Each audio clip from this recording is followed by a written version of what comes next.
The following is brought to you by VerticalVet. Rethink your GPO.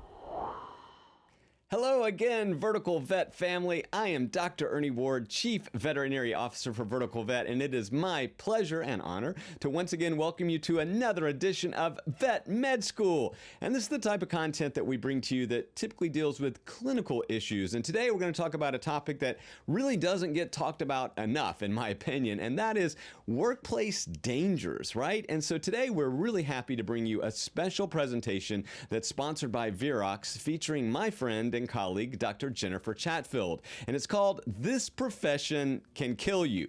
And while at first that might seem a little alarming and shocking even, but it's true, right? I mean, there are a lot of dangers that we face in the workplace that we just often don't think about until sometimes it's too late. And besides the obvious injuries from bites and getting hurt from lifting a heavy dog and falling and so forth, there are a lot of other hidden dangers that we're going to talk about today. And so Dr. Jennifer Chatfield is going to walk us through some of those things that are really more common than we might think. In fact, some of the statistics that she's going to share with you are quite frightening, in my opinion. But without further ado, I want to jump into this special edition. Again, this is a presentation that Virox is proud to share with you, the Vertical Vet membership. And so I hope that you'll find it as instructive and helpful and maybe even a little frightening as I did. But more importantly, I hope this starts conversations in your clinic about workplace safety. So without further ado, let's turn it over to Virox and Dr. Jennifer Chatfield.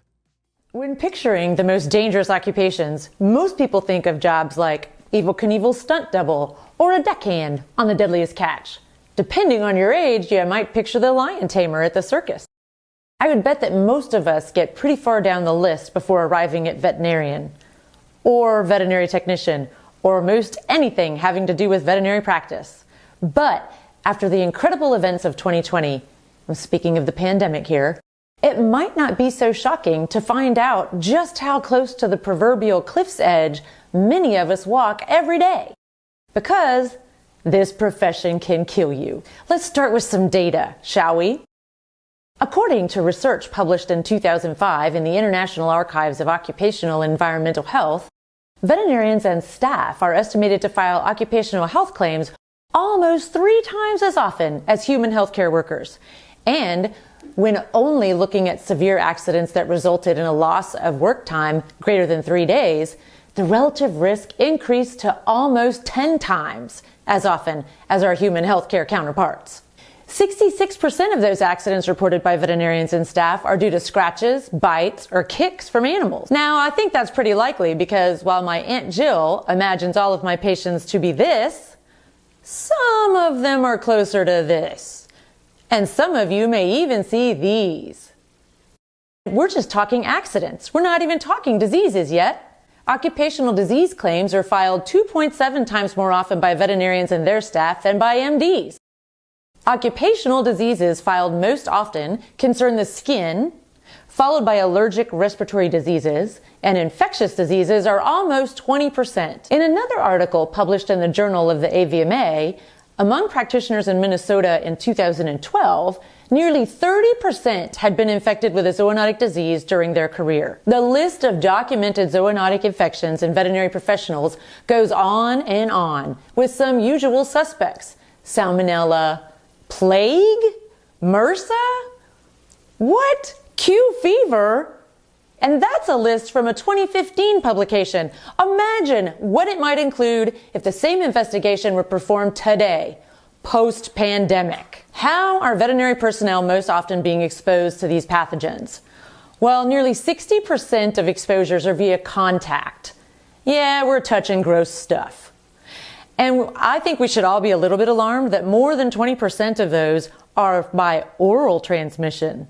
Ugh. It does surprise me a little bit that most zoonotic infections are acquired by young veterinarians working in primary care practice. What? Young vets are supposed to be the smartest of us, right? I mean, they just left the ivory tower. Another fun fact for you: cats are most commonly reported as the source of a zoonotic infection. So what exactly are the most dangerous pathogens veterinarians face in practice? Let's focus on Chatfield's list of the top 5 most deadly zoonotic pathogens that we all face in practice. Number 5, Leptospirosis. It's sitting at number 5 with a mortality rate in people of 5.7%. Leptospirosis is a bacterial infection, typically producing clinical signs of liver or kidney failure in any one of the many mammals that are susceptible to infection. And almost all mammals are susceptible to infection. In practice, we most often diagnose leptospirosis in dogs, but it can cause disease in cats as well. It's just rare. In horses, lepto typically will manifest as an ocular disease, and it's called moon blindness. Lepto produces reproductive pathology in ruminants. Now again, most of us are going to encounter this bacteria in dogs in small animal practice, where it can present as a simple UTI or as severe liver or kidney failure. Transmission of lepto occurs through ingestion of contaminated food, or more often water, when wildlife, such as raccoons, rodents, or feral hogs, spread contaminated urine into puddles. Then the unsuspecting dog can become infected while on their daily walk. Have you ever seen a dog miss a puddle on a walk? No. We do know that the old-fashioned paradigm of the rural farm dog as the picture of high risk for lepto infection has shifted. And now, dogs under 15 pounds that are urban dwellers and whose feet rarely seem to touch the ground, at least according to their owner, are at greatest risk. Fortunately, leptospirosis is a bacterial infection and thus treated with appropriate antibiotics and supportive care based on severity of symptoms and organ system affected. Now, don't be stingy with the fluid therapy if you suspect a lepto infection. And in fact, in my practice, every sick pet needs a little fluid therapy. So don't be stingy about that, Doc. All right, moving on to number 4 in our list of the top 5 most deadly pathogens in practice. Here, we will find several tick-borne diseases that combine for a mortality rate in people with a range of 7 to 30%. Boy, I'd sure like to pick the 7% end of that spectrum every time I find a tick where it shouldn't be. Whew. Lyme disease, Crimean Congo hemorrhagic fever, and a grab bag of rickettsial diseases make up this group of uncomfortable possibilities. All of these pathogens, with the exception of CCHF, require a tick bite for transmission. Crimean Congo hemorrhagic fever can be transmitted via tick bite or through direct contact with blood from an infected mammal, like a goat. So CCHF really kind of diversifies its routes of transmission. But let's look briefly at each of these and how each most often presents clinically. Named for the geographic origin of the initial identification, Lyme, Connecticut, Lyme disease is caused by the bacteria Borrelia burgdorferi. In fact, speaking of states of the Union, a small handful of states contain 95% of reported cases of Lyme disease in the U.S. These are helpful tips when you're planning your summer vacation. The ticks of interest for Lyme disease are Ixodes scapularis, the black-legged or deer tick, and Ixodes pacificus, the western black-legged tick in the west. Although other types of ticks, such as the Dermacentor variabilis, or the American dog tick, and some insects have been shown to carry Borrelia, to date, transmission of Lyme through those vectors has not yet been proven. So you still just want to look out for those ticks. The longer a tick is attached, the greater the risk of disease transmission. And in fact, for Lyme disease, it can take 24 to 48 hours. Most dogs and cats are actually asymptomatic for Lyme disease despite infection. Those that do manifest clinical symptoms are almost always presented with the complaint of arthritis. Now moving on, CCHF is not a disease many Americans are familiar with, but it surely merits mentioning as it can be found in humans, birds, ticks, domestic animals, rodents, and mosquitoes. That is a very broad range. CCHF is a viral disease, norovirus, and it's found in Eastern Europe, particularly in the former Soviet Union, all throughout the Mediterranean, in northwestern China, Central Asia, southern Europe, Africa, the Middle East, and the Indian subcontinent. So I don't know why we're not aware of it. It seems to be everywhere but America. So exodied ticks of the genus Hyaloma, including Amblyoma variegatum, Buophilus decoloratus, and Rhipicephalus, are vectors for CCHF. And domestic animals, such as cattle, goats, sheep, hares, and hedgehogs, serve as amplifying hosts for the Crimean Congo hemorrhagic fever. While many birds are resistant to infection with CCHF, ostrich are susceptible. Clinical presentation of CCHF in people begins with somewhat non-specific symptoms, such as headaches, joint pain, etc. By the fourth day, the person has typically progressed to more advanced illness, with uncontrolled bleeding, as in other hemorrhagic fever infections. Clinical manifestation in animals is actually really uncommon. In fact, generally speaking, only humans and newborn mice succumb to infection with Crimean Congo hemorrhagic fever. I guess we're in good company with the newborn mice? Moving on to number 3 on my list of the top 5 most deadly, we get to Mrsa. While it's true that methicillin-resistant Staphylococcus aureus, or Mrsa, does not typically colonize animals, it does have a 30% mortality rate in humans. And animals can have Mrsa infections. Contact exposure is surely a possibility in practice. And if you recall, contact exposure was one of the most common routes of transmission for zoonotic diseases to veterinarians. If Mrsa doesn't routinely colonize animals, which basically means that animals are not routinely carriers of Mrsa, then what methicillin-resistant bacteria does? Is there one? And why doesn't Mrsa colonize animals? Well, okay, Mrsa is actually a human host adapted gram-positive bacteria that can be found in the skin and nasal passages of people. It's why nowadays, if you go for surgery, they swab your nose before you have surgery to see if you're a carrier. Colonization rates of Mrsa in cats and dogs normally ranges from about 0 to 4%. However, Mrsa colonization rates in specific populations can be higher, almost up to 10%. And it makes perfect sense that the primary risk factors for Mrsa colonization in pets are contact with Mrsa-infected people. Well, that's rocket science. But additionally, having been on repeated courses of antibiotics, going to a veterinary clinic, having surgery, or being hospitalized for several days are also risk factors that increase the possibility for Mrsa colonization of an animal. Also, fun fact, veterinary personnel have a higher risk of Mrsa colonization than the general population. Current studies actually demonstrate prevalence ranging from 4 to 18% in veterinary personnel, compared with just 1 to 3% in the general population. So, if I were you, I would really remember to wash my hands after touching that super disgusting but so ugly they're cute pet. Staph pseudintermedius is the pet's answer to Mrsa. Staph pseudintermedius is host adapted to dogs and cats and can be methicillin resistant.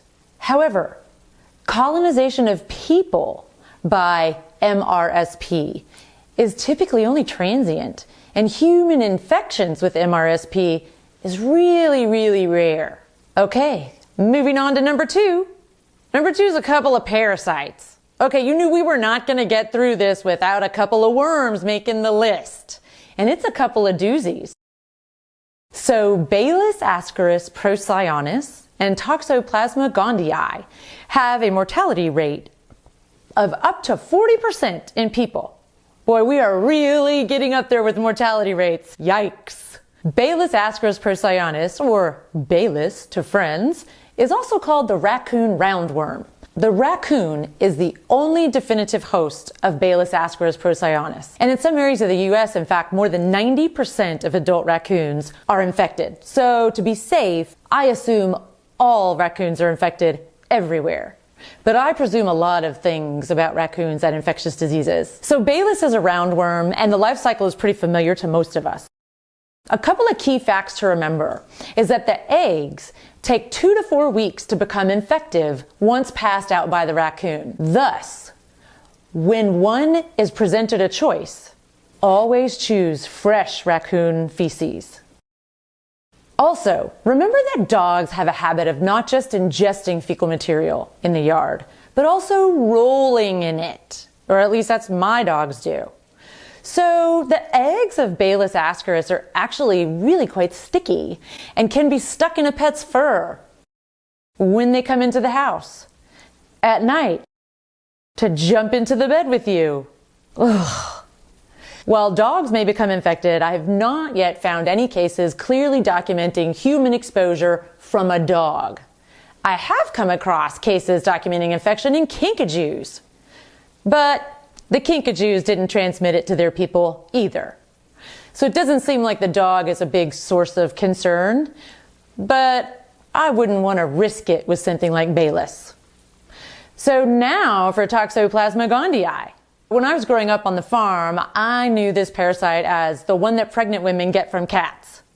That was one of those facts of life that kind of ran along the same lines as every barn cat was going to give me cat scratch fever, every dead animal with botulism, you know, these real facts that we all know. I wonder how many of you have facts like that you grew up with. Toxoplasmosis is considered to be a leading cause of death attributed to foodborne illness in the United States. Wow. I mean, we don't even talk about it much anymore. Well, that's not unreasonable because despite this incredible fact, toxo is also considered a neglected parasitic disease in the US. So as a quick review, cats are the only definitive host for toxo. Now it can be any cat. Could be a Maine Coon, could be a cheetah, but it doesn't matter. If you have toxo, you must have had a cat there at some point. Another key thing to remember is that the oocysts that are shed in the cat's feces are unsporulated. And they're only shed for like 1 to 3 weeks by cats, but in huge numbers, hundreds of thousands. Then they take the 1 to 5 days to sporulate in the environment and become infective. Intermediate hosts include birds and rodents. Humans can become infected by many different routes, one of which is eating undercooked meat. There's a lot of reasons to cook your meat. To add toxo to your list. Consuming food or water that's contaminated with cat feces. I usually try to avoid cat poop as a seasoning. Humans become infected via blood transfusion or organ transplant. And then, of course, the one we all know about, transplacental transmission from mother to a fetus. So in the human host, the parasites do form tissue cysts, most commonly in skeletal muscle, myocardium, brain, and eyes. These cysts may remain throughout the life of the person. In the US, about 11% of the population that's over 6 years old have been infected with toxoplasmosis. Many people are infected because cats got in the garden and the produce wasn't properly rinsed or washed before they ate it. That sounds really disgusting, but it's a reason to keep your cats indoors. Number 1 on my list, coming in with a mortality rate of almost 60% in people, is influenza. Okay, in fairness, it's avian influenza, but I tend to treat all influenzas the same because they all have the same origin, the dabbling ducks, as you see here in the center. They're the source of all flu, and all influenza is zoonotic. So you see lots of animals here who all circulate flu. I mean, marine mammals, who knew that they had an influenza that they circulated? I know you see pigs and horses on there, dogs and cats, but look at the crocodile. Yeah, influenza A has been shown to replicate efficiently in crocodilian eggs. That's a little scary. And then the bat. We always got to have a bat. If we're talking infectious disease, if anyone ever asks you a question at a dinner party, an infectious disease answer, it's always bats, PCR, or if multiple choice, the letter C. Small animal practitioners really joined the front line in influenza emergence in the early 2000s when canine flu emerged. Very few creatures are unaffected by flu. But there's been no recorded cases of dog to human transmission of influenza. Well, we have seen cats transmit it to people, but it was really in a close contact, high exposure environment. It was a shelter.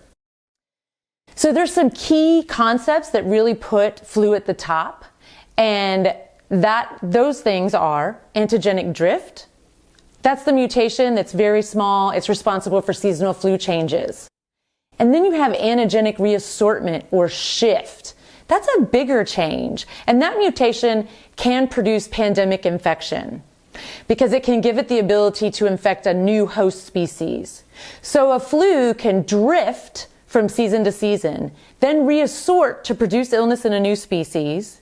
And then finally, a random mutation in that recently reassorted virus while in a new host can produce a pandemic. Now let me tell you, a ton of bird species have been confirmed infected with influenza. So now that we have our top 5 most deadly zoonotic pathogens, how do we keep this profession from killing us? Well, I have some ideas. Most of these pathogens involve taking something disgusting and putting it in your mouth.